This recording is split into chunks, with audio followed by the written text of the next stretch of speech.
Hola, I'm Daisy Martinez for eHow.com.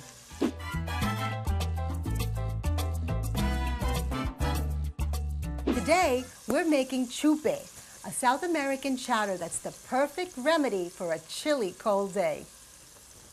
I started out some onions and some garlic in olive oil.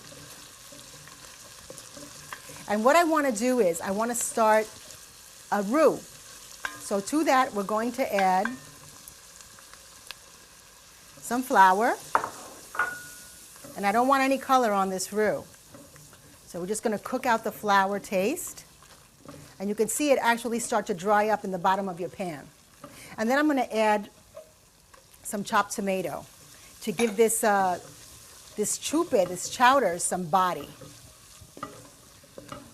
If you wanted to, you could add a little pisco with that delicious Peruvian liquor, almost like a grappa at this point. Okay, so I'm going to add my evaporated milk.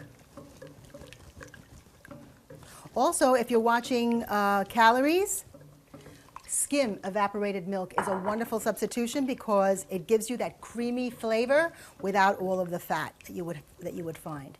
And we have clam juice. Now you could use a rich fish stock, you could use mussel stock, anything like that would be wonderful. And I love to say these are my recipes, but the highest compliment you can pay me is to make them your recipes. So if you have a favorite something, we could add bacon to this, although not traditional, absolutely delicious. And then we're going to put this on high. We're going to crank up the heat on this. And we're going to add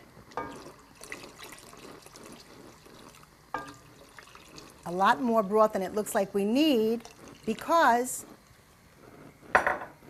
once this comes to the boil, we're going to add the rest of our components. Our aromatics, I'm going to add some carrot and some corn that is sliced in rings. This makes it really, really fun to eat. And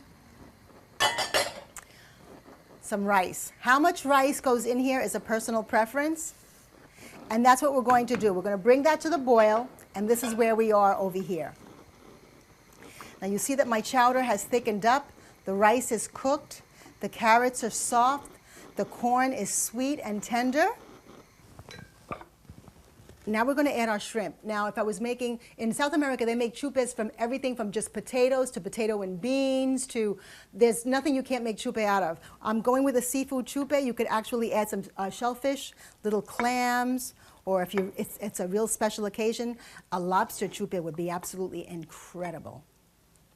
And because the shrimp take no time to cook, it's the very last thing, well, almost the very last thing that I like to add to my chupe. And we're going to cook those just until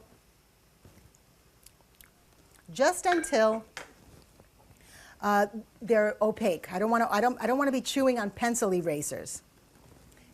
Tweak the seasonings at the very end, of course, some fresh ground pepper. And again, this is the opportunity where you get to play with your flavors. With all the beautiful, delicious boutique salts and peppers there are now, you could add a smoked salt to this to give it a little bacon feel without the added fat or the meat component. You could add a beautiful salt with maybe some citrus zest, just to give it a little bit of sparkle, some either lime zest or orange zest. Play with your food, contrary to what your mama told you.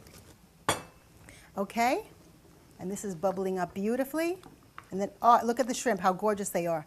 Just starting to curl and just turning opaque. Gorgeous. And then the very last thing some baby peas I want to add for color.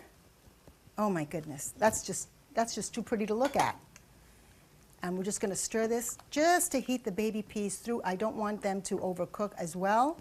Let's do this. What do you say? So you get a ladle full and you have all of these beautiful shrimp, the corn. You could add potatoes. Now that's a cozy, warm hug from home. I'm Daisy Martinez for eHow.com, and we're making chupe.